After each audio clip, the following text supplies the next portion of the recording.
بتایا جاتا ہے کہ انسانی جسم میں سور کے گردے کی پیوندکاری کے بعد ایک 62 سالہ شخص تیزی سے صحت یاب ہو رہے ہیں اور انہیں بہت جلد ہسپتال سے فارغ کر دیا جائے گا۔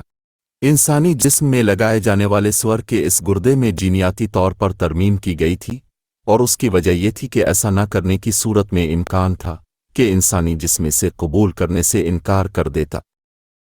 امریکی ڈاکٹروں کا کہنا ہے کہ روک سلیمن اس آپریشن کو کامیاب بنانے والے ایک حقیقی ہیرو ہیں۔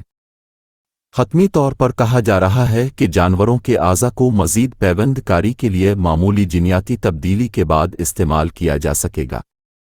دماغی طور پر مردہ قرار دے دیے جانے والے افراد میں سور کے گردے کو تجرباتی بنیادوں پر ڈالا جا چکا ہے۔ میساچوسٹس جنرل ہسپتال نے ایک بیان میں کہا کہ 16 مارچ کو کی جانے والی 4 گھنٹے کی سرجری مریضوں کو آسانی سے دستیاب اعضا فراہم کرنے کی تلاش میں ایک اہم سنگ میل ہے۔ اس سے قبل 7 سال تک ڈائلاسس پر رہنے کے بعد 2018 میں اسی ہسپتال میں ان کے گردے کی پیوند کاری کی گئی تھی کیونکہ ان کے اپنے گردے ٹھیک سے کام نہیں کر رہے تھے۔ 5 سال بعد پیوند کاری ناکام ہو گئی اور انہیں مئی 2023 میں ڈائلاسس پر واپس جانا پڑا۔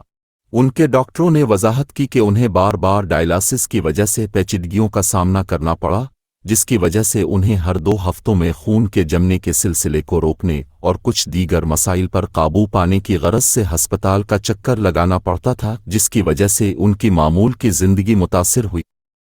سلیمن کا کہنا تھا کہ انہوں نے گردے کی پیوند کاری کے فوائد اور نقصانات کا بھی سوچا تو تھا، مگر سلیمن نے اسے نہ صرف اپنے لیے فائدہ مند سمجھا بلکہ ان ہزاروں لوگوں کے لیے امید کی ایک کرن بھی بنے کہ جنہیں زندہ رہنے کے لیے گردے کی پیوند کاری کی ضرورت ہوتی ہے مگر کوئی ڈونر نہیں مل رہا ہوتا۔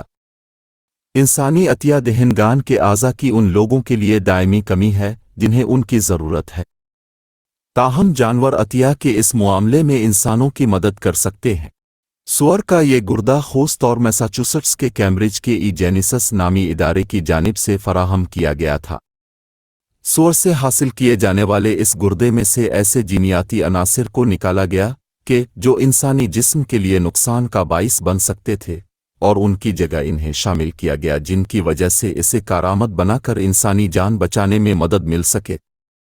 سلیمین اب بھی اینٹی ریجیکیشن ادویات لے رہے ہیں اور یہ واضح نہیں ہے کہ ان کا نیا گردہ کب تک کام کرے گا۔